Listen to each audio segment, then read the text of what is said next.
Whatever happens in the next few days, it's going to be bad. Brexit was meant to make our lives better, right? Especially if you bought into the metropolitan elite nonsense that was perpetrated by people like Jacob Rees-Mogg, who went to Eton. Put that on the list, will you? That's again something that really should have been a much louder alarm call than perhaps we registered it as being at the time. People who went to Eton describing people who didn't as being members of the metropolitan liberal elite. Quite incredible. But we are where we are. Very, very simply, you were promised an improvement to your life. That's just a fact. You were promised improvements to your life in every measurable area in the short term, and hopefully not too long, hopefully the shortest of short terms. Another one for the list, when they started saying we'll see the economic benefits in 50 years' time. Oh, okay, that's fine if you've got a few quid in the bank, but if you're already on struggle street, taking an economic hit for the next 50 years could be the difference between sinking and floating. So I fully understand that I am not the best person to be leading this quest, but I still want to be part of it. Hopefully somebody else can lead it. God knows who, though. But I still want to be part of it because I hate seeing how angry and how bitter people are.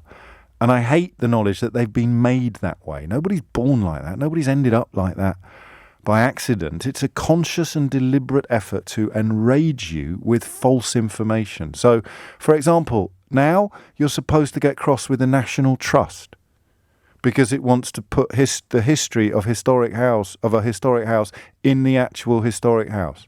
So the same people that led you to this madness also want you now to be anti-history. The National Trust suggests it might start providing more information about the history of the house that you're actually in. And you don't have to reach far to find a Daily Telegraph columnist to say, well, if they want to find out the history of the house they've actually paid to visit, they should just buy a guidebook. I mean, how bonkers do you have to be to buy into that? And I'm afraid it's not confined to the comments section of the Daily Mail anymore, like it was when I started this job. It's basically the credo of the Conservative Parliamentary Party.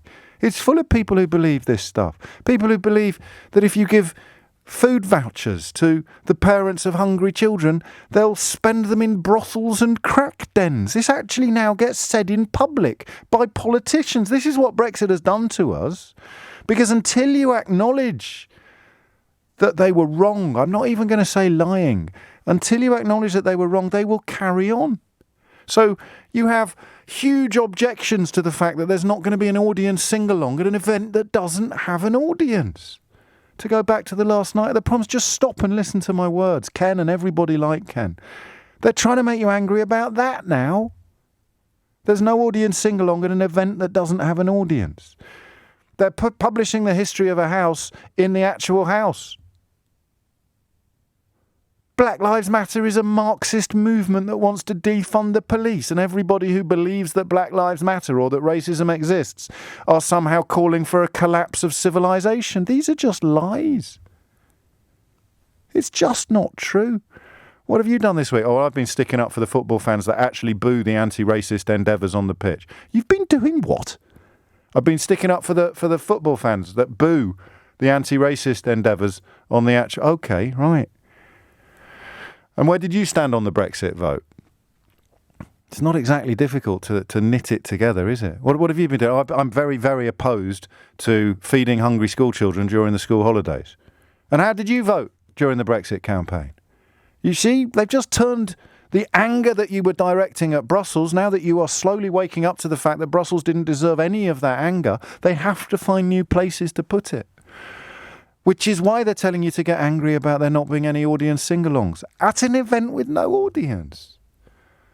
It's why they're telling you that somehow British values are being undermined by actual history being published in an actual historic house, the history of the actual house. You see, surely, how low they hold you in their own regard if they think that you're that easy to manipulate. Cyclists. Could you imagine Nigel flipping Farage now talking about cycle lanes? The man who arguably did as much as anybody else to bring the entire country to the precipice of catastrophe, now getting paid by the Barclay brothers to wang on about cycle lanes? Are you going to let him do this to you?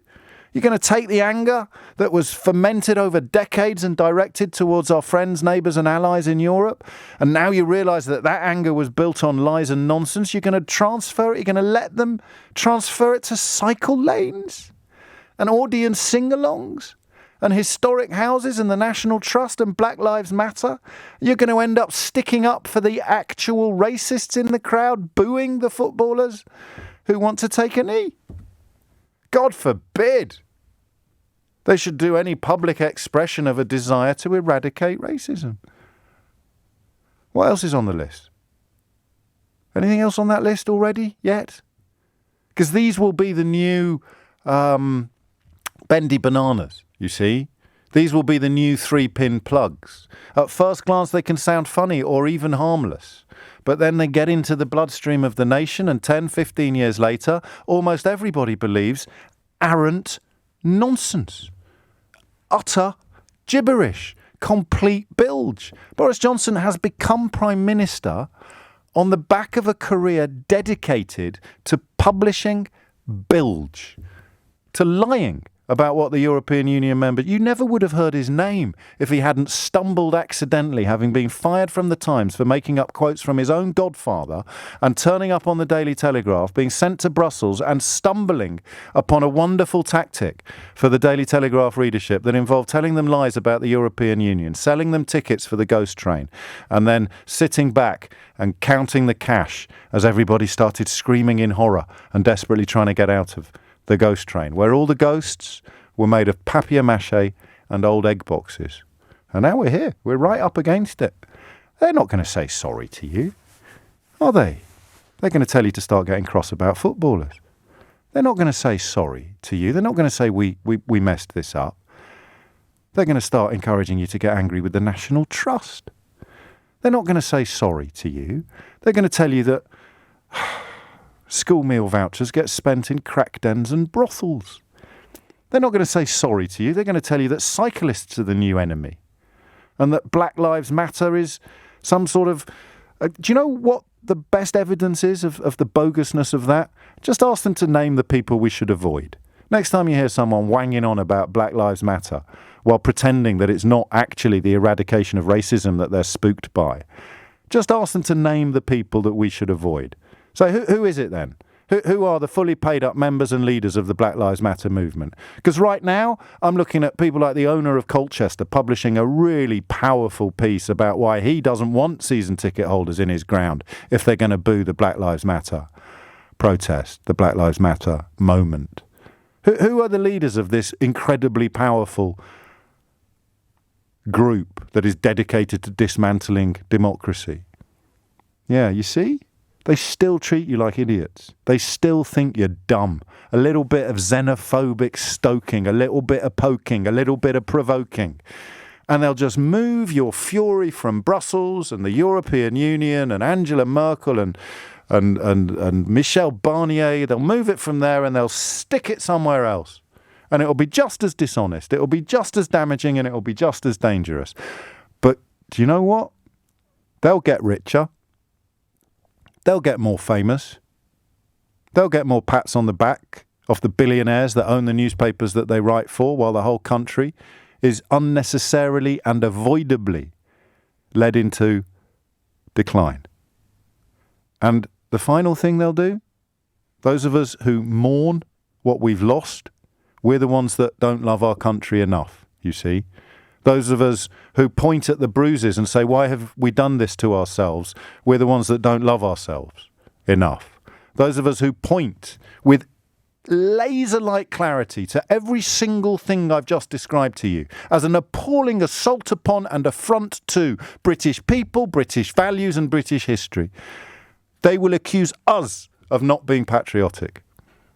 And it's up to you, and it's up to Ken, and it's up to every single one of us to decide whether we're going to let them get away with it again.